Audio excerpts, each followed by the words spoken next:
Hello, everyone, and welcome back. Today, I have a special guest. I am talking with Erica Hoke, and she's going to tell us about her amazing story of overcoming infertility. Welcome, Erica. Hi, thanks for having me. Absolutely. Now, Erica, tell us a little bit about yourself.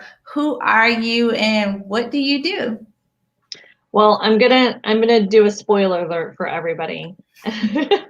I'm a mom of four very rambunctious boys, 12 9-year-old twins and a 5-year-old who runs the whole house. And and I'm a health and wellness coach that specializes in fertility. Awesome. That is amazing. So, yes, she spoiled the story just a little bit, but that's okay because this episode is all about hope and triumph. And I'm really, really excited for her to tell her story. So, Erica, can you take us back kind of to the beginning? When did all of this crazy journey kind of start for you? Well, I think that the starting point was when I got a DVT in my leg. A DVT is a deep vein thrombosis. It's a blood clot in your leg, and I knew I had some other health issues related to my fertility, but that was kind of a pinnacle moment for me to realize that I had some other things going on too. And had I not gotten that blood clot, had I not gotten the diagnosis that I did prior to trying to conceive, I'm 100% convinced that I would never have been able to conceive my kids, because the thing that I advocate the most for is testing for this thing that I have. It's a genetic mutation called factor V Leiden that actually affects up to 80% of the population are carriers. Can cause blood clots. I had some lifestyle choices I was making that was contributing to that.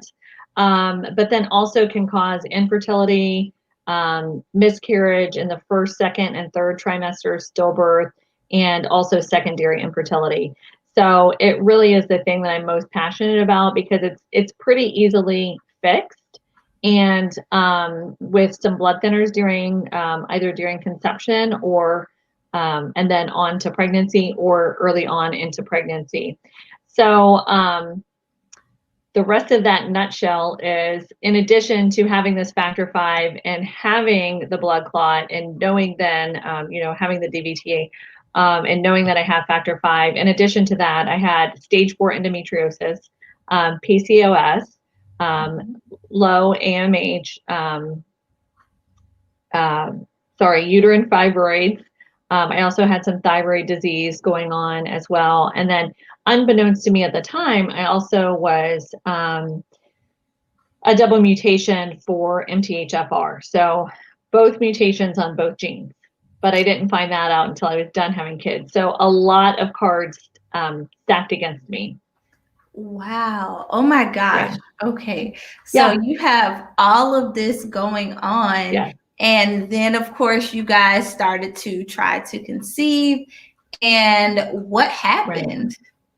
Well, I knew I had the fertility issues prior to getting the factor V diagnosis, but I didn't know that that was going to prevent me from having IVF. So, in the back of my mind, I had kind of just said to myself, I know I have these issues, but gosh, as a last resort, and I kind of feel like that is, what most people think, I'll go and do IVF.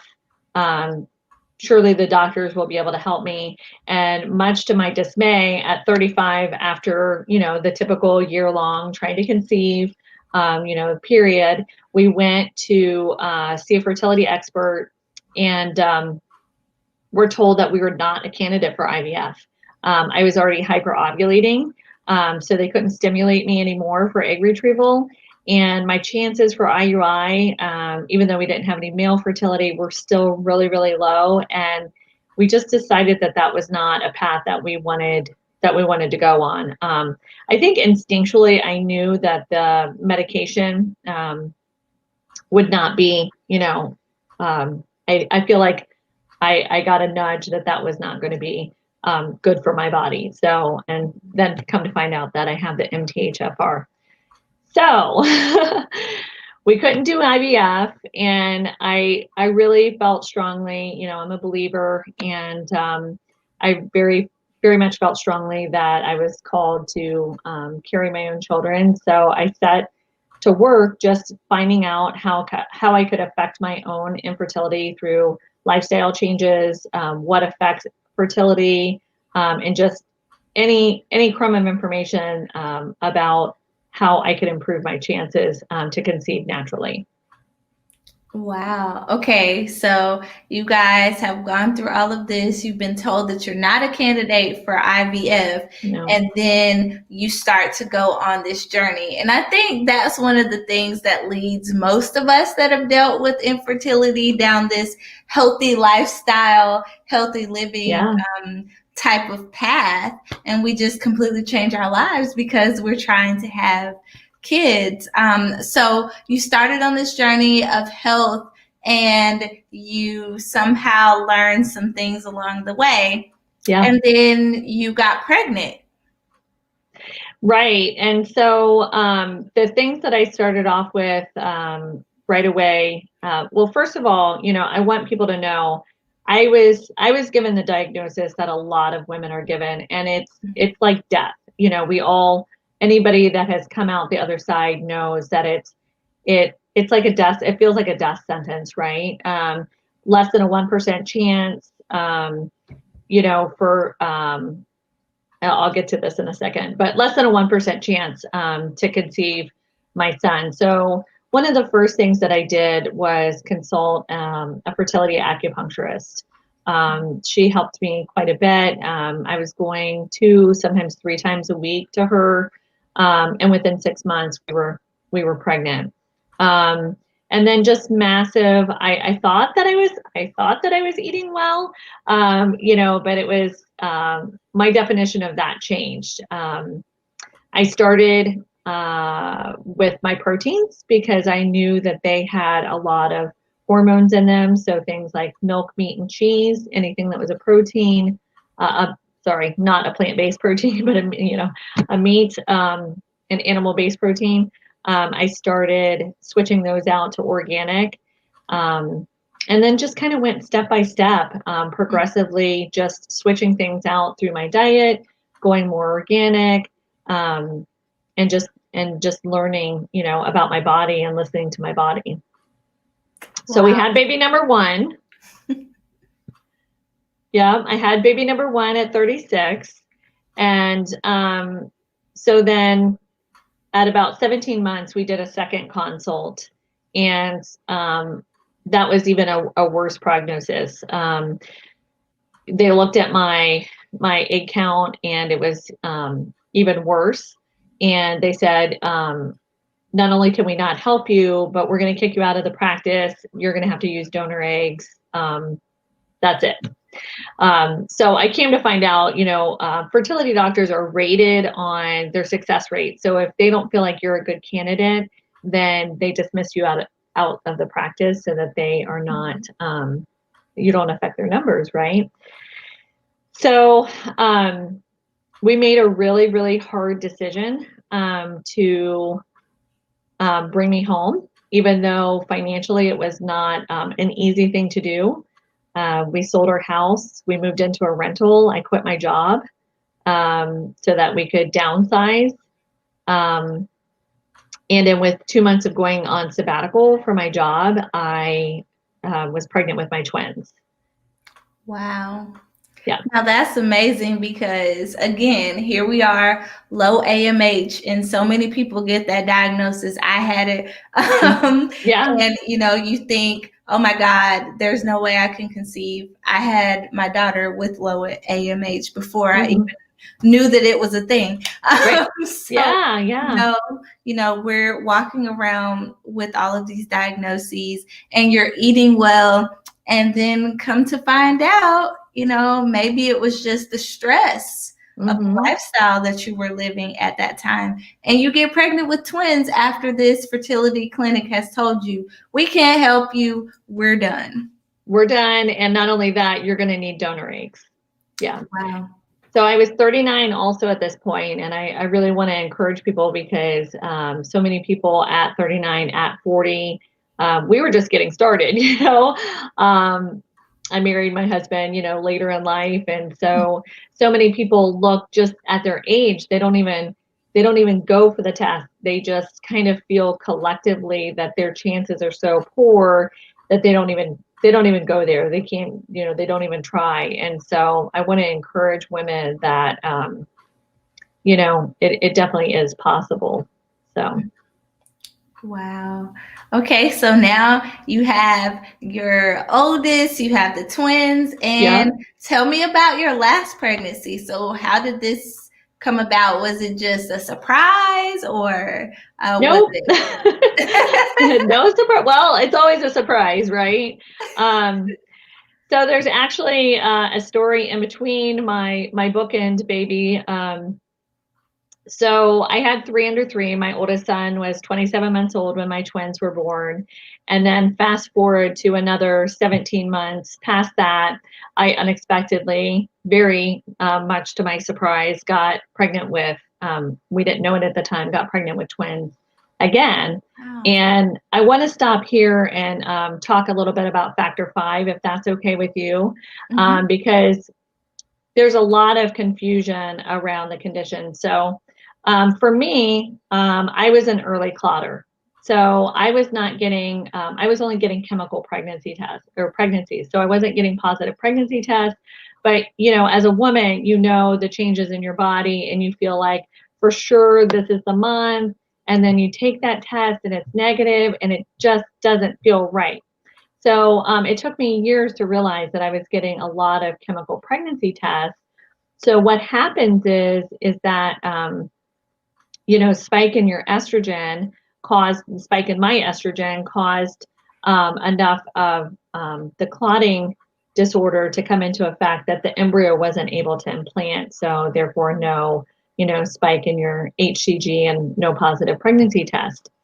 So for some people, and I'll get back on track with the twin story here in a second. But for some people, what happens is if you're younger, by the way, if you're younger, factor 5 affects you less because your body handles the estrogen a little bit better. So some people will get pregnant in their 20s, with 1, 2, 3 children, go to have that consecutive baby and then have secondary infertility because they have factor 5 and now their body at whatever age is not able to handle it and they miscarry repeatedly. And then sometimes, unfortunately, what happens is it's a second trimester loss because of a blood clot in the placenta or a blood clot in the umbilical cord, or even, right up until delivery. Sometimes those things come into play and cause stillbirth, which is just gut wrenching. I have personal friends that didn't know that they had factor 5 and lost a baby or lost twins at, right at the point of viability of 24 weeks. So that's why I'm super passionate about it. So knowing what I know and doing all the things that I could do, I unexpectedly when my twins were 17 months old, that was my body's okay spot to get pregnant again. So I get pregnant with twins. And it was a holiday weekend. So I got a positive pregnancy test on a Friday morning and the office closed at noon and then didn't open until Tuesday. And I miscarried over the weekend because I didn't get the blood center on board. So I actually lost a set of twins. We didn't know it was twins until we had the ultrasound. So then, we deal with that. And it's why I'm passionate about, trying to explain to people the different ways that the clotting factor comes into play. And so we still, just didn't feel like we were done. And I'm 41 at this point. When I have the miscarriage, and we had kind of said to ourselves, the little timelines that you put in place for your mind, right? That we're going to stop at this time, we're going to stop at this time. So I had some physical complications from the twins where I was going to need a surgery. I had a really bad diastasis, recti, from carrying the twins. So I was mentally trying to walk that fine line. And I know that people that are watching your show understand this, of when do we keep going, and when is it better for us just mentally to say, we can't deal with another loss, we can't deal with another treatment, we can't deal with another month waiting, we can't prolong this anymore, right? So we had kind of given ourselves a deadline of January 1st of 2015. And we had been out with the kids that day, like New Year's Eve, we had been out with the kids at a theme park, and I got a message from my friend. She had just delivered her baby, and the holidays are a busy time of the year, right? And so I dropped my family off. I went to the hospital to visit my friend, saw her new baby, and then a little light bulb went ding in my head. I'm late. I was late, and I had just in the busyness of things. So literally on the 11th hour of kind of, giving up on our dream to have another child, we found out that we were pregnant with our fourth son. Wow. Yeah. Wow, your story is absolutely amazing. And I want to say that I'm sorry for your loss. And I know that this happens to a lot of people, because even myself, like, I've been late multiple times and just knew, your body just tells you, okay, you're absolutely pregnant. I was only able to confirm one of those chemical pregnancies, but, I never knew about factor 5. So that could have been something that I was dealing with. And I have a friend that has had multiple losses since having her son. So I wonder why this isn't something that fertility doctors test, or something that is done routinely. You would think that it would be something that would be talked about or even discussed if you're a person that is dealing with infertility, because we hear about low AMH or a thyroid issue, or it could be this fibroid. You're given all of these reasons why, but we never hear about genetic mutations or some type of issue that could be causing a problem. So maybe this is something we need to advocate for. Absolutely. It's something that I talk about as often as I can, and let's address that. As far as like from a medical standpoint, there's a few different things that go on. One, it's just a lack of education. It's not often pinpointed as necessarily like a reason for miscarriage, although many women in my Factor 5 group have reported, up to, it's gut-wrenching, up to a dozen miscarriages. And then they find out they have Factor 5, and they get on the blood thinners, and then they carry to term. So a few things happen. Either the doctor doesn't know, either the doctor doesn't believe that it is actually a contributing factor to miscarriage, even though it's been, multiple miscarriages. Some doctors do know, and they do test for it, but even if they do test for it, they do not put women on blood thinners all the time, which is awful also, because, the women oftentimes feel powerless because they know now that they have this clotting disorder, and they will not give them the medicine because they think that it's only anecdotal evidence, or they don't think it's a contributing factor. There's, a lot of women that have to switch doctors. They have to really advocate for themselves, which is something that I'm also very passionate about, is, advocating within the medical community. And I'm not anti medicine in any way, shape, or form.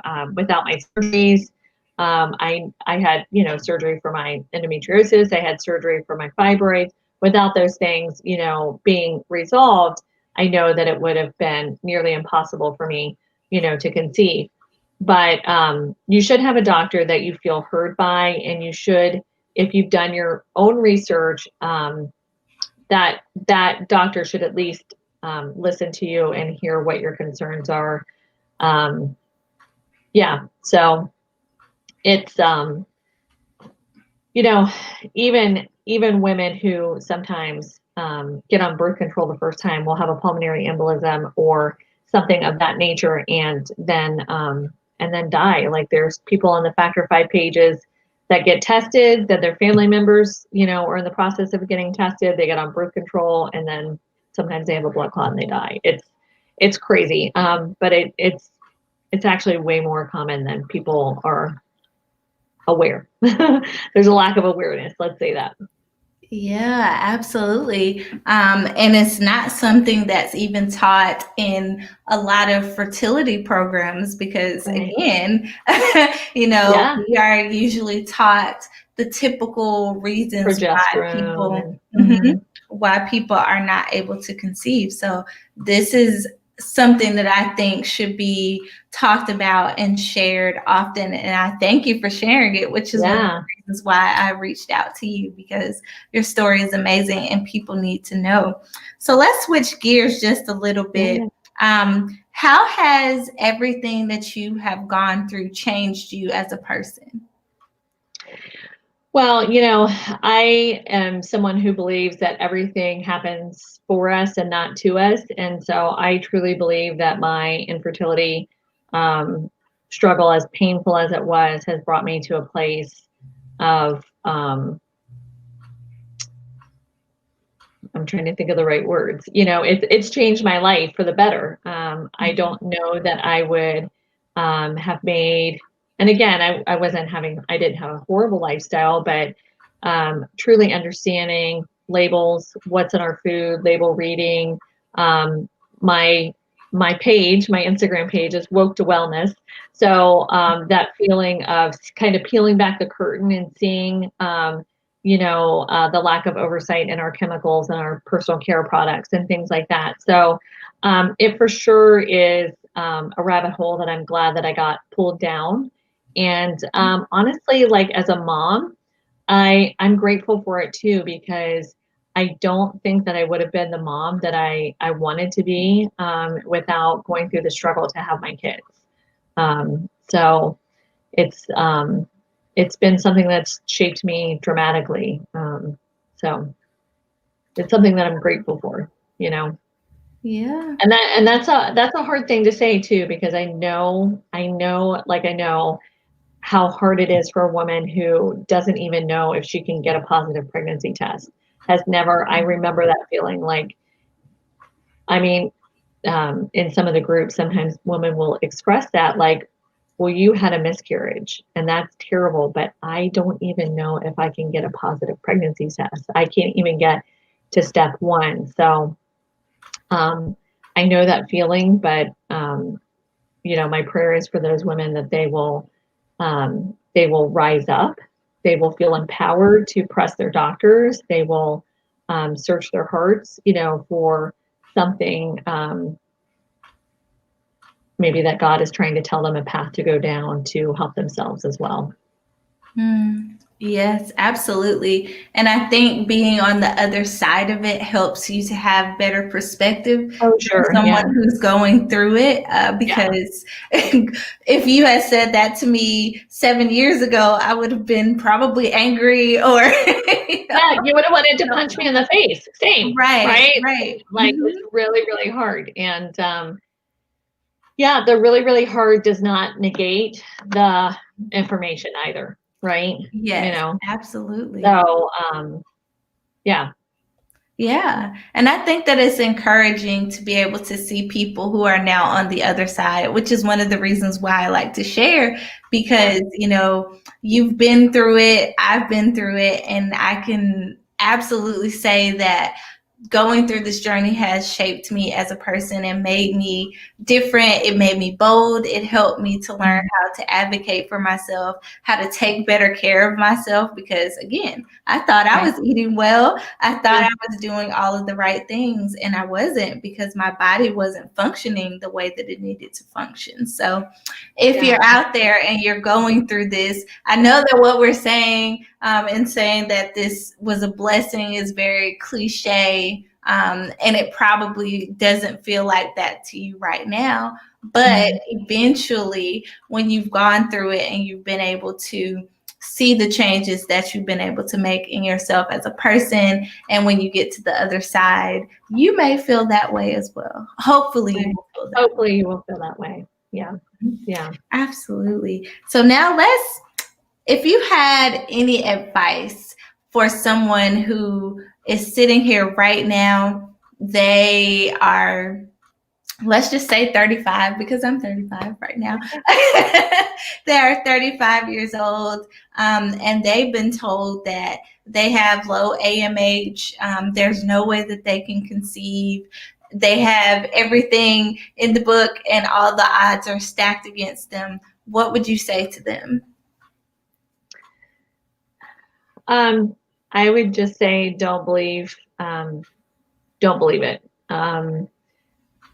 I think that there's very few instances, first of all, we have to say, like, we don't create life, right? Mm-hmm. So there's the whole spiritual aspect of it. So find hope where it speaks to you. Press on and listen to your body. Look for resources. Ask God or ask the universe for resources to be given to you, and just start evaluating what it is that you can actually do. What's in your control, right? We all really like to be in control. So what is it that you can actually control? What impact can you have on your own fertility? There's, tons of research. There's tons of people like myself, who offer you that kind of support. Most of what I do is find gaps in testing, find gaps in lifestyle where you think that what you're doing is the right thing. A lot of people take things like synthetic vitamins. If you're taking synthetic vitamins and you're like me and have a double MTHFR mutation, you're poisoning your body. Synthetic vitamins are poison for everybody, but especially if you have some other underlying things going on. So I wouldn't dismiss anything as being too small of a contributor to your fertility, because the potential of your fertility, that's what I would say. It's a really hard road, and a lot of times people will say, and I remember, so you don't get me wrong, I'm not saying it's easy, okay? So I see people all the time, or people all the time will say to me, 1 cup of coffee cannot possibly affect my fertility. Well, coffee really is acidic. It causes your gut not to be able to absorb minerals, all kinds of things. The same thing with alcohol. Well, 1 glass of wine. And don't get me wrong, like we all like fall off the wagon or go astray, but you have to just say, oops, I recommit, and go back on the path and not, waste a week, a month, 6 months, because you had a glass of wine, or you had a cup of coffee. And for everybody, that's not necessarily everybody, but it could be you. You could be the one that should not be having that glass of wine. You could be the one that should not be having the coffee, and it's amazing to me that people will spend lots and lots of money on infertility treatments, but they will not clean up their diet. They will not clean up their lifestyle. They will not stop the things that could really be causing their treatments not to be as effective. So that was a lot, probably more than you asked for, but yeah. Thank you. No, it was perfect. As a health coach and someone who deals with people who are specifically trying to get pregnant or who are pregnant, I'm always harping on the diet piece, but Yeah. it's always so difficult to get people to change their lifestyles because they say, I want to get pregnant or I want to have a healthy pregnancy. But then when you tell them that you can't have this, or maybe you should think about changing this about your diet, there's always a pushback. So to have someone else say it as well, Yeah. is amazing. I will definitely link arms with you on that. It's important. Yes, very, very important. And I want to thank you for sharing your story and for giving just a little bit of hope to someone who is out there. So many people are dealing with infertility these days, and the numbers keep increasing. So I hope that somebody that was watching was encouraged. And if they want to find you, you've already given us your Instagram information, but can you make sure that you say it again just in case someone missed it? Yeah, so I'm on Instagram at woke2wellness. It's actually woke dot and two and then a dot and then wellness. And then my website address is just my first and last name. And so I have I have a program to get people foundationally started that just makes a huge impact in body, mind, and spirit. So it's called 5-Minute Reset on the Run. So that the next round of that will be starting soon, and that information is on my website for that. But that is, we all lead such busy lives, and the overwhelm is a real thing for all of us, right? So locking yourself in the bathroom is not self-care, mama or mama to be. We can't lock ourselves in the bathroom for 5 minutes and call that self-care. So it's really very, very impactful and intentional resets to make the biggest difference in those areas. So awesome. That sounds amazing. So please go look for her, and hopefully she can help you with some of the questions or issues that you may have. And thank you again for joining us today, Erica. Thank you. Thanks for having me, Sierra. All right. See you guys next time. Bye-bye.